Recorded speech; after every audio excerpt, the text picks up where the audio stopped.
지난주에는 인생의 어둠 속에서 하나님께 의지하는 사람들에 대해 다루었습니다. 이번 주는 하나님에 대한 사랑이 이스라엘 백성들을 어떻게 행동하게 만드는지 살펴보려고 합니다. 지금 먼저 간단하게만 줄여보자면, 먼저 이스라엘 백성들은 하나님에 대한 사랑 때문에 번제를 드리기 시작했습니다. 번제를 드리다 보니 성전의 기초가 되어 있지 않은 것을 보고 성전의 기초를 건축하기 시작합니다. 성전의 기초를 건축한 것도 사랑 때문이었죠. 하나님에 대한 사랑 때문에. 마지막으로 세 번째는 성전의 기초가 건축된 이후에 사람들의 반응이 제각기 달랐다는 것입니다. 이 서로 전혀 다른 반응들도 성전에 대한, 하나님에 대한 사랑 때문이었다는 것입니다. 그래서 오늘은 이것에 대하여 살펴보도록 하겠습니다. 첫째로, 하나님을 사랑하는 사람은 상황과 여건이 여의치 않아도 하나님을 바라봅니다. 오늘 본문을 보면 이스라엘 백성들은 성전이 없는데 번제부터 드리기 시작합니다. 그리고 이 번제를 매일 드리기 시작합니다. 완전히 파괴된 예루살렘 위에서 어떻게 회복을 꿈꿀 수 있었을까? 바로 하나님 나라, 곧 하나님을 예배하는 나라를 사랑했기 때문입니다. 사랑하는 마음이 있으면 여건이 부족해도 우리는 행동하게 됩니다. 제가 싱가포르에서 유학했을 때의 일입니다. 거기서는 기숙사에 가스레인지 반입이 안 되었습니다. 주말에 각자 알아서 요리를 해 먹어야 되는데 가스레인지가 없는 거예요. 학생들이 사용할 수 있었던 화기는 오직 전자레인지와 밥솥밖에 없었습니다. 이건 제 기준으로는 절대로 요리를 할 수 있는 환경이 아니었습니다. 그런데 살아보니까 학생들이 엄청 다양한 요리를 만들어 먹는 겁니다. 저는 아직도 친구가 계란 후라이를 먹고 싶다며 밥솥을 열고 밥솥에 식용유를 뿌린 다음에 20분에 걸쳐서 계란을 튀기는 모습이 기억이 납니다. 후라이팬이 없으니까 밥솥으로 계란을 튀기는 거예요. 밥솥에 식용유를 뿌려서 그 위에 계란을 톡 까서 넣으면 잘 안 익어요. 오래 걸립니다. 또 어떤 친구가 고기를 먹고 싶다며 밥솥에 식용유를 넣고 1시간에 걸쳐서 돼지고기를 튀기던 모습이 기억납니다. 지금도 그렇지만 한식이 엄청 유행해서 삼겹살이 먹고 싶다는 거예요. 그래서 삼겹살을 하겠다는 겁니다. 이 외국인 친구가 밥솥을 열어서 거기에 기름을 뿌리고 그 위에 삼겹살을 얹었는데, 저는 이게 금방 될 줄 알았어요. 자기가 삼겹살 해주겠다고 해서 이거 금방 되는구나. 근데 1시간 동안 하고 있는 거예요. 1시간 동안. 잠깐 나갔다 오래요.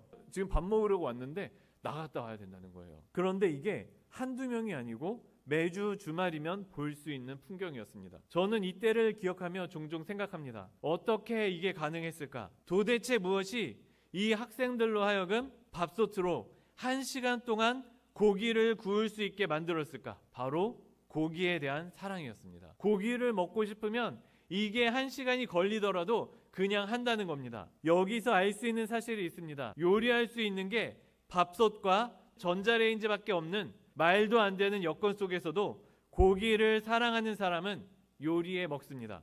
마찬가지로 오늘 이스라엘 백성들이 말도 안 되는 여건 속에서도 사랑 때문에 하나님을 예배하고 찾을 수 있었다는 것입니다. 한 번은 제가 어렸을 때 교회에서 한 집사님이 이렇게 말씀하셨습니다. 하나님 나라를 위해 지금 당장 예배를 드리는 것보다 먼저 부자가 되어야 한다는 것이 그것이었습니다. 많은 사람들이 교회에서 이렇게 이야기하는 것을 들을 수 있어요. 여건이 안 돼서, 상황이 안 되어서 예배를 드리지 못합니다. 교회에 나올 수 없습니다. 그런데 이분은 여기서 더 나아간 거예요. 하나님 나라를 위해서는 예배 드리는 것보다 빨리 내가 성공해서 유명한 사람이 되어서 저는 하나님을 사랑하는 사람입니다. 하나님께 영광을 돌리겠습니다. 이런 말을 하는 게 더 낫다는 거예요. 일견 들으면 굉장히 논리적인 이야기처럼 들립니다. 이분의 논리는 이것이에요. 가난한 사람, 옷이 후줄근한 사람이 와서 전도를 하면 사람들이 안 듣고 그냥 간다는 겁니다. 그런데 부자가 되고 유명해지면 영향력이 더 커지니까 더 크게 섬기고 전도도 더 잘할 수 있다는 말이었습니다. 그러니까 이분의 주장은 하나님 나라를 위해서는 지금 당장 교회에 나와서 예배를 드리는 것보다 큰 사람, 유명한 사람이 되어야 한다는 것이었습니다. 과거 고등부 학생들과 학부모들 사이에서는 영광의 귀환이라는 말이 유행한 적이 있습니다. 지금 교회에 나오는 것보다 주일에 빠지고 학원에서 공부해서 좋은 대학 합격하고 교회에 귀환하는 것이 더 낫다는 것이에요. 지금 교회에 나오고 대학 떨어지는 것보다 영광스럽다는 것입니다. 이것은 오늘 본문의 이스라엘 백성들과는 완전히 반대되는 주장입니다. 이스라엘 백성들은 환경이 열악한데도 먼저 번제를 드렸습니다. 그리고 그 뒤에 성전을 공사합니다. 그런데 지금 이분들은 똑똑하게 예수 믿자는 겁니다. 좋은 대학 합격해서 예수 믿는 게 더 낫지 않냐, 유명한 사람 되어서 전도하는 게 더 낫지 않냐, 똑똑하게 예수 믿자는 겁니다. 먼저 하나님을 잘 섬길 수 있는 환경을 만들고 그 다음에 하나님을 섬기자는 것입니다. 먼저 좋은 대학 들어가서 인생 성공하고 그 뒤에 예수를 잘 믿자는 것입니다. 성공이 1순위이고 예수는 2순위입니다. 그러나 이런 사람들은 인생이 돈을 벌려다 성공하려다가 끝이 납니다. 10억을 벌어도 부족하고 100억을 벌어도 부족하고 아무리 벌어도 충분히 부자가 되지 못했기 때문에 부자가 되려고 계속해서 노력하다가 교회에 나오지 못한다는 것입니다. 그래서 영원히 돈을 쫓다가 하나님 나라에 헌신하지 못했던 믿음의 선배들이 한국 교회에는 허다합니다. 저는요, 대학교 가겠다고 교회에 안 나오고 공부하던 고3 친구들이 종종 생각납니다. 자기는 교회에 나오고 싶은데 부모가 이 친구는 대학 가야 합니다 라면서 교회에 못 나가게 했던 이 아이들이 생각이 납니다. 그 친구들의 절반 이상이 교회에 돌아오지 않았습니다. 실패하면 실패했다고, 성공하면 성공했다고 교회를 떠난 것입니다. 이렇게 예수를 인생의 두 번째로 두는 순간 신앙은 쉽게 소멸해 버립니다.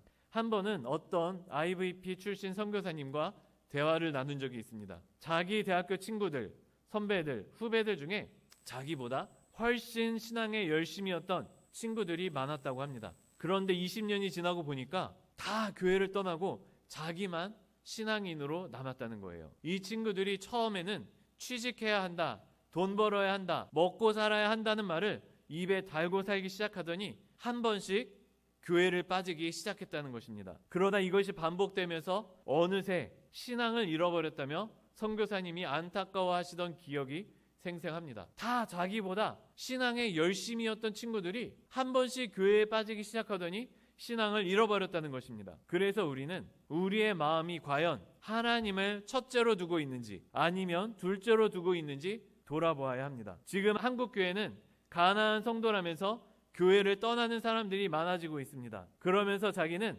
교회에 돌아오지 않아도 믿음이 있다고 주장하기도 합니다. 재미있게도 이분들이 얼마나 경건 생활을 하는지 대화를 해보면 말로만 신앙인입니다. 자발적 가난한 성도 중에 제대로 신앙생활하는 이들이 드물다는 것입니다. 그나마 도무지 혼자서는 회복할 길이 없어서 인터넷 신앙인 커뮤니티를 찾아다니거나 다시 교회를 나오는 사람들이 있습니다. 이 사람들은요, 그나마 신앙이 진심인 사람들입니다. 그런데 외국에 나가보면 원치 않은데 가난한 성도가 되는 경우가 간혹 있습니다. 막상 외국에 나왔는데 근처에 한인 교회가 없는 겁니다. 그러면 어쩔 수 없이 교회를 못 나가기도 합니다. 그러면 이분들의 기도 제목은 예배 드릴 교회를 허락해달라고, 정 안 되면 소그룹으로라도 기독교인들이 모여서 예배할 수 있게 허락해달라고 기도하게 됩니다. 그런데 이렇게 교회를 사모하고 예배를 사모하는 사람들은 여건상 몇 년이나 교회를 나오지 못하더라도 가정 예배라도 드리면서 신앙을 지키더라는 것입니다. 이렇게 하나님 나라와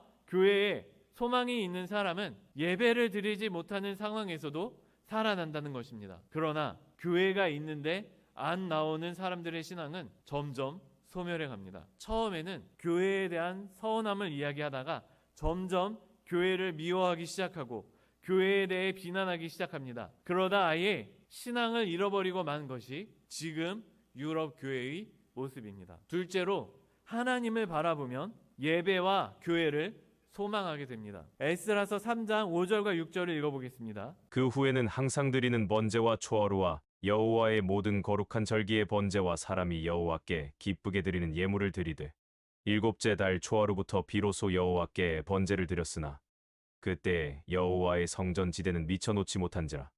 이스라엘 백성들은 번제를 드리기 시작했는데 그때 보니 성전지대는 미처 놓지 못했다고 말합니다. 그런데 아마 번제를 드리다 보니 회파되어 있는 성전지대가 보였을 것입니다. 그래서 7절에 공사 준비를 시작했다고 말하며 8절에서 공사할 적시가 되었을 때가 되자 공사를 시작합니다. 마찬가지로 우리도 예배를 드리다 보면 하나님께서 교회를 사랑하는 마음을 주셔서 교회에 부족한 게 보이고 교회의 필요를 채우게 하십니다. 한 번은 브리셀 한인교회의 역사를 들은 적이 있습니다. 딱 오늘 이야기하는 이 에스라서의 이야기와 똑같은 상황이었어요. 예배를 사모하는 사람들이 한 가정에 모여서 예배를 드리기 시작했습니다. 이 브리셀이 어떤 나라입니까? 가톨릭 국가예요. 가톨릭 국가. 한국어로 예배를 드리고 싶은데 예배를 드릴 정서가 없는 거예요. 그래서 한 분이 오셔서 예배하자. 그러자 벨기에 전역에 있는 한국인들이 이 분의 집에 모여서 예배를 드리기 시작했습니다. 예배를 사모하는 사람들이 예배를 드리고 싶어 했던 거예요. 그래서 멀리서 2시간, 3시간 걸리는 거리임에도 불구하고 이곳에 모여서 예배를 드리기 시작했다는 것입니다. 그런데 한 성도의 집에서 예배를 드리기 시작하면 제대로 예배를 드릴 수 있는 예배당을 원하게 됩니다. 생각을 해보세요. 집에서 예배를 드리고 있는 거예요. 마이크도 없고 파워포인트도 없고 피아노도 없는 장소에서 예배를 드리면 이제는 제대로 된 곳에서 예배를 드리고 싶어 하게 된다는 거예요. 그런데 예배당 빌리는 게 한두 푼도 아니고 누가 내줄 사람도 없는 거예요. 지금 한국 교회는 다 교회가 있잖아요. 그런데 외국에서는요, 교회가 없는데 자기들이 예배를 드리려면 자기들이 돈을 모아서 예배당을 빌려 예배를 드릴 수 있다는 거예요. 그런데 이게 한두 푼도 아니고 돈이 꽤 많이 나간다는 것입니다. 그런데 이상하게 예배를 드리는 사람들이 모이면 돈이 나가도 성전을 빌리기 시작합니다. 그리고 예배당 같은 곳에서 예배를 드리기 시작하면요, 신기하죠? 남의 교회를 빌리다 보니 이제는 내 교회, 내 건물을 갖고 싶은 거예요. 한국에는요, 자기 건물이 있는 교회들이 많으니까 주일에 교회 가면 당연히 공짜로 교회 건물이 있다고 생각하는 사람들이 많습니다. 그런데 외국에서 교회를 세운 사람들은 이 교회를 빌리거나 소유하기 위해서 많은 돈이 지출되는 것은 당연한 것입니다. 심지어 베네룩스, 벨기에, 네덜란드, 룩셈부르크에서는요, 얼마 전까지 자기 건물을 가지고 있는 한인교회가 브리셀 한인교회 단 한 군데였습니다. 지금 한 군데가 더 추가될 거라는 이야기가 있습니다. 그러니까 추가돼도 2개인 거예요. 그 수십 개의 교회 중에서. 그래서 베네룩스에 있는 이 모든 교회들이 이 브리셀 한인교회를 부러워했습니다. 왜냐하면 내 교회, 내 건물이 아니기 때문에 평일에 이 교회를 쓰려면 아쉬운 소리를 해야 하는 거예요. 평일에 성도들이 모이면 모일 곳이 없습니다. 교회에서는 모일 수가 없어요. 왜냐하면 내 교회가 아니니까. 아쉬운 소리를 해야 합니다. 교회에 성도들이 모이는데 돈을 내야 돼요. 주중에 교회를 쓰려면. 왜? 계약은 주일에, 그것도 오후에 쓰기로 했으니까. 어쩌다 요리해서 먹으면 냄새 난다고 항의를 듣습니다. 한국인들이 한 번씩 바베큐를 해먹고 싶을 때가 있잖아요. 그런데 교회에서 먹으면 욕을 먹는 거예요. 매주 악기와 컴퓨터, 빔 프로젝터를 창고에서 가져와서 1시간이나 2시간씩 세팅을 해야 예배를 드릴 수 있는 곳도 허다합니다. 외국에 있는 한인교회들은 대부분 다 이런 교회입니다. 그래서 내 교회가 건물이 있다는 게 외국 이민교회 성도들이 가장 부러워하는 교회입니다. 브리셀 한인교회도 초창기에는 이런 비슷한 상황이었다는 거예요. 성도들이 우리에게 교회가 필요합니다. 교회를 주십시오. 이렇게 기도하면서 찾다가 들어오게 된 곳이 지금 테레브렌에 있는 브리셀 한인교회 건물입니다. 돈이 없었대요. 교회에 돈이 하나도 없는데 그냥 믿음으로 들어왔다는 거예요. 빚내서. 이거 다 성도들 돈으로 나가는 돈이죠. 이게 한두 푼도 아니고 수십억이 필요한데 아직 목사가 없는 와중에도 믿음으로 건물을 사기도 합니다. 외국에 있는 많은 한인교회들이 다 이런 식으로 건물을 구하게 됩니다. 저는 이 모습을 보면서 누가 시키지도 않는데 예배를 사모하며 헌신된 성도들의 모습이, 저조차도 감당할 수 없는 일을 감당하는 성도들의 모습이 존경스러울 때가 있습니다. 도대체 어디서 이 마음이 생겼을까 생각하게 된다는 것입니다. 그렇다면 어떻게 성도들이 돈이 많이 들어감에도 불구하고 교회를 세우려고 하는 걸까? 그 이유를 깨달은 적이 있습니다. 전기세를 100만 원씩 내라고 한다면 지금 우리나라에서 살아가는 상황에서 내시겠습니까? 저라면요, 안 쓰고 만다 이렇게 할 것 같습니다. 갑자기 고지서가 날아왔는데 100만 원이에요. 그리고 이게 내려갈 생각을 안 해요. 그리고 이걸 쓰겠냐는 거예요. 저는요, 실제로 벨기에에 살 때 수도세가 100만 원이 나온 적이 있습니다. 그래서 저는 너무 당황했어요. 우리나라는 이렇게 비싸지 않잖아요. 다행히 나중에 거의 대부분 돌려주긴 했는데 정말 크게 놀랐던 기억이 납니다. 근데 이 돈을 2년이 지나서 돌려줬어요. 그런데 막상 지방에 시골에 집을 샀는데 전기가 없으면 어떻게 합니까? 우리나라의 경우 아직도 시골에는요 전기가 연결되지 않은 곳이 종종 존재합니다. 저는 우리나라가 발전한 나라라서 이런 곳이 없는 줄 알았어요. 그런데 있더라고요.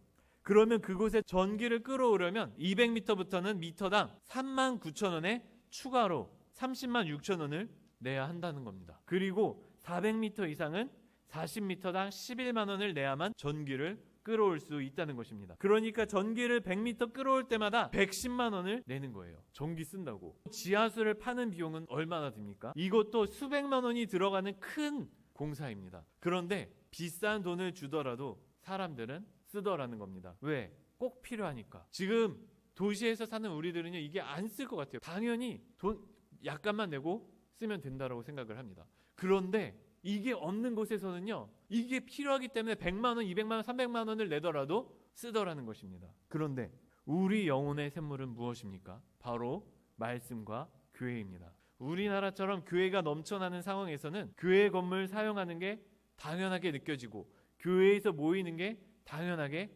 느껴집니다. 그러나 막상 교회가 없으면 교회 건물을 돈 주고 빌리더라도 성도들이 세우더라는 것입니다.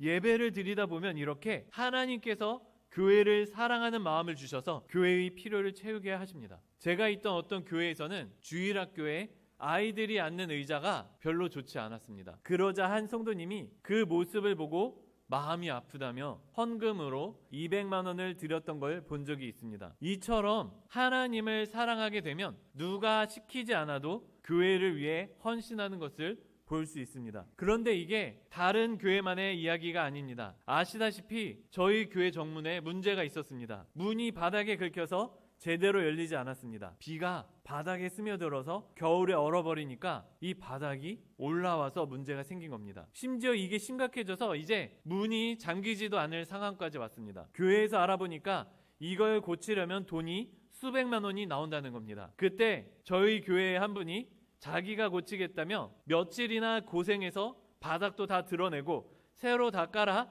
지금은 완전히 고친 상황입니다. 누가 이것 좀 고쳐주십시오 이야기한 사람이 한 사람도 없어요. 그런데 갑자기 이 모습을 보고 이건 고쳐야 되겠다라고 생각하셔서 고치신 겁니다. 또 2층 식당을 보면 불이 좀 약했던 모양입니다. 이걸 보고 또 어떤 분이 갑자기 주중에 교회에 오셔서 LED로 싹 바꾸고 가셨습니다. 이것도 누가 와서 이거 고쳐야 됩니다 라고 이야기한 사람이 한 사람도 없습니다. 교회에 화단 정리가 안 되어 있어서 이걸 처리하기 위해 봉사하신 분도 계시고 청소 봉사자가 필요해서 차량 봉사자가 없어서 식당 봉사가 필요해서 PPT를 넘겨줄 사람이 없어서 등등의 이유로 교회를 자발적으로 섬기는 분들이 계시다는 것입니다. 이처럼 예배를 드리다 보면 누가 헌금하라고 한 것도 아닌데 자기 시간과 돈, 노력을 들여서 교회를 보수하고 고치시는 분들을 보게 됩니다. 사실 그런 이야기가 있잖아요. 이 사람이 어디에 시간을 쏟는지, 어디에 돈을 쓰는지, 어디에 노력을 쓰는지를 보면 이 사람의 마음이 어디에 있는지 알 수 있다. 이 사람이 시간을 쏟고 있는 곳을 보면 그곳이 바로 이 사람의 마음이 있다는 거예요. 이 사람이 돈을 쓰고 있는 곳이 어디인지를 보면 이 사람의 마음이 어디에 있는지 알게 된다는 거예요. 이 사람의 노력이 어디에 있는지를 보면 이 사람의 마음이 어디에 있는지 알 수 있다는 것입니다. 그런데 어떤 분들은 교회를 위해서 이 시간과 노력과 돈을 쓰고 있더라는 것입니다. 예배를 드리다 보면 이렇게 하나님께서 교회를 사랑하는 마음을 주셔서 교회의 필요를 채우게 하십니다. 세 번째로 예배를 사모하는 사람들 중에는 다양한 반응이 있습니다. 10절부터 13절까지 함께 읽어보겠습니다. 건축자가 여호와의 성전의 기초를 놓을 때 제사장들은 예복을 입고 나팔을 들고 아삽 자손 레위 사람들은 재금을 들고 서서 이스라엘 왕 다윗의 규례대로 여호와를 찬송하되 찬양으로 화답하며 여호와께 감사하여 이르되 주는 지극히 선하심으로 그의 인자하심이 이스라엘에게 영원하시도다 하니 모든 백성이 여호와의 성전 기초가 놓임을 보고 여호와를 찬송하며 큰 소리로 즐거이 부르며 제사장들과 레위 사람들과 나이 많은 족장들은 첫 성전을 보았으므로 이제 이 성전의 기초가 놓임을 보고 대성통곡하였으나 여러 사람은 기쁨으로 크게 함성을 지르니 백성이 크게 외치는 소리가 멀리 들림으로 즐거이 부르는 소리와 통곡하는 소리를 백성들이 분간하지 못하였더라. 저는 총신대 신대원에 다닐 때 한 교수님이 어떤 영상을 보여준 적이 있습니다. 그때 그 영상이 꽤 감동적인 영상이긴 했습니다. 그런데 영상이 끝나고 나서 교수님이 이런 식으로 말씀하시는 겁니다. 이 영상을 보고 어떻게 우는 사람이 하나도 없냐. 요즘 전도사들이 너무 강팍해졌다. 신앙이 형편없다. 저는 이 이야기를 듣고 당황했습니다. 아니, 영상 보고 울어야 신앙이 좋은 거라니. 이 교수님은요, 하나의 반응만 기대했던 것입니다. 그리고 그 기대에 미치지 못하면 신앙이 없다, 신앙이 형편없다, 이렇게 잘못 생각을 했다는 것입니다. 신학교 교수도 이런 실수를 합니다. 그런데 그러면 비난하게 됩니다. 다른 사람들의 신앙의 모습을 보고 자기 안에 갇혀있는 이 고정관념 때문에 사람을 비난하더라는 것입니다. 그런데 오늘 본문을 보면 똑같이 예배를 사모하는 사람도 전혀 다른 반응이 나올 수 있습니다. 한 부류의 사람은요, 과거 솔로몬 성전을 본 사람입니다. 70년이 지나서 이제 막 성전의 기초가 세워졌는데 기억 속에 있는 솔로몬 성전과 비교했을 때 너무 초라한 겁니다. 그래서 통곡하고 울었습니다. 반면 평생을 포로로 살다가 이제 처음으로 고향 땅에 돌아와 성전의 기초를 보게 된 사람들은 기뻐서 크게 소리를 지릅니다. 이제 드디어 제대로 하나님을 예배하는 나라가 회복되는구나. 이 두 가지 반응 모두 같은 사랑에서 나온 것입니다. 이 두 부류의 사람들 모두 하나님 나라에 대한 사모함과 열정이 있었다는 것입니다. 그런데 이렇게 생각을 해봅시다. 이 울었던 사람들이 젊은 사람들에게 이렇게 말하는 거예요. 야, 성전 기초가 이렇게 형편없는데 이거 보고 웃음이 나와? 너 신앙이 없는 거 아니야? 하나님을 사랑하는 마음이 없는 거 아니야? 그렇게 비난을 한다고 생각을 해봅시다. 이 사람은요, 사랑이 없는 거예요. 그 마음이 잘못되어 있는 겁니다. 또 반대로 생각을 해봅시다. 젊은 사람들이, 이 나이 드신 분들이 우는 걸 보고 이렇게 이야기합니다. 아니, 당신이 정말 하나님의 나라를 사랑한다면 이제 드디어 예배를 할 수가 있는데 어떻게 성전 건물을 봅니까? 예배가 중요합니까? 건물이 중요합니까? 당신은 예배보다 건물을 바라보고 있는 겁니다. 당신은 신앙이 형편없는 거예요. 이렇게 얘기한다고 해봅시다. 이 젊은 사람도 신앙이 잘못된 거예요. 우리나라가 이런 혐오의 문화에 빠져 있습니다. 자기 생각과 자기 기대에 맞지 않으면 비난하는 문화예요. 저는 예전에 그걸 보면서 충격받았던 기억이 납니다. 교회에 그런 현수막 올린 사람들이 있었죠. 교회가 죄송합니다. 코로나 때 예배를 드리는 교회들 때문에 우리가 죄송합니다. 이거는 잘못된 거예요. 정말로 그분들의 마음 안에는 사랑이 없는 겁니다. 자기의 고정관념 속에서, 자기의 신념과 생각 속에서 다른 사람을 비난하고 있는 거예요. 그런데 만약에 그 사람들의 마음 가운데 제대로 된 사랑이 있었다면 절대로 그런 현수막을 세울 수가 없는 거예요. 이분들이 왜 이렇게 했는지 아십니까? 우리 교회는 다릅니다. 우리 교회는 이성적입니다. 우리 교회는 합리적입니다. 우리 교회는 이 시대에 맞는 그런 교회입니다. 이것을 보여주고 싶은 거예요. 이것을. 저는요, 예배 때 대면 예배 드리는 교회와 온라인 예배 드리는 교회 둘 다 괜찮다고 생각을 합니다. 두 가지 반응이 있을 수가 있어요. 그런데 자기 생각만 하면서 나는 괜찮은데 쟤네는 이상해, 이런 반응을 보이는 거는요, 사랑이 없는 거예요. 제대로 된 복음이 이 사람 안에 없어서 그런 반응을 보이는 것입니다. 오늘 본문을 보면 이 사람들은요, 두 가지 반응이 보였어요. 어떤 반응이었냐? 한 사람들은 통곡하고 울었습니다. 다른 사람들은 기뻐하며 함성을 질렀습니다. 그런데 이 두 가지 반응 모두 같은 사랑에서 나왔다는 것입니다. 이 두 부류의 사람들 모두 하나님 나라에 대한 사모함과 열정이 있었다는 것입니다. 여기서 13절이 중요합니다. 함께 읽겠습니다. 백성이 크게 외치는 소리가 멀리 들림으로 즐거이 부르는 소리와 통곡하는 소리를 백성들이 분간하지 못하였더라. 즐거이 부르는 소리와 통곡하는 소리를 분간하지 못했다고 합니다. 즉, 이 두 가지 소리가 하나처럼 비슷하게 들렸다는 것입니다. 성경이 여기서 말하는 게 뭔지를 정확하게 캐치를 해야 돼요. 이 두 가지 소리가 똑같다는 말이 아니에요.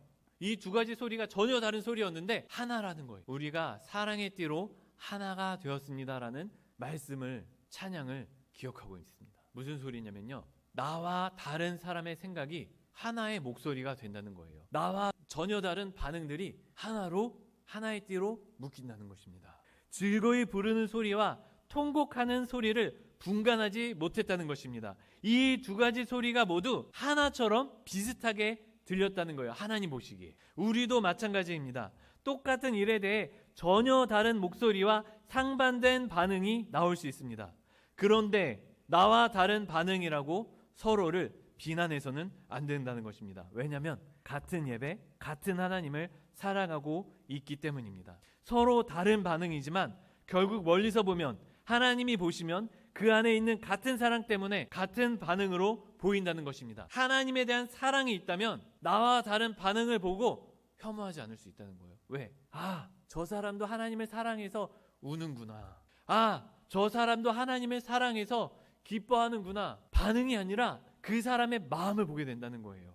그런데 혐오가 만연할 때 나와 다른 사람을 쉽게 비난하게 됩니다. 그러나 상대방은 중요하다고 생각하는 것이 다르고, 생각하는 사고방식이 다르고, 모든 게 다른 거예요. 어떤 사람은 대면 예배 드리면 안 된다. 우리는 모여야 된다. 어떤 사람은 대면 예배를 안 드리면 상처 있는 사람들이 있어. 우리는 온라인으로 드리자. 사랑 때문에, 하나님에 대한 사랑과 이웃에 대한 사랑 때문에 두 가지 다른 반응이 나올 수 있다는 거예요. 그런데 정말 이것이 사랑하는 마음이라면 서로를 비난하지 않습니다. 그렇기에 우리는 하나님의 시선을 생각하며 하나님에 대한 사랑이 같다면 서로를 포용할 줄 알아야 합니다. 말씀을 정리하겠습니다. 첫째로, 하나님에 대한 사모함이 있다면 여건이 여의치 않아도 하나님을 예배합니다. 둘째, 하나님을 바라보고 예배하는 사람은 교회의 여건과 환경이 안 좋을 때 이것을 고치고 채우기 위해 헌신하게 됩니다. 이것은 하나님이 주시는 마음입니다. 셋째, 그러나 똑같이 하나님을 사랑해도 전혀 다른 생각과 목소리가 있습니다. 그러나 하나님을 향한 사랑이 같다면 결국 하나의 목소리로 서로를 포용하게 됩니다. 나와 다른 사람을 포용할 수 있는 그것도 하나님이 주신 사랑 때문에 가능해진다는 것입니다. 기도하겠습니다.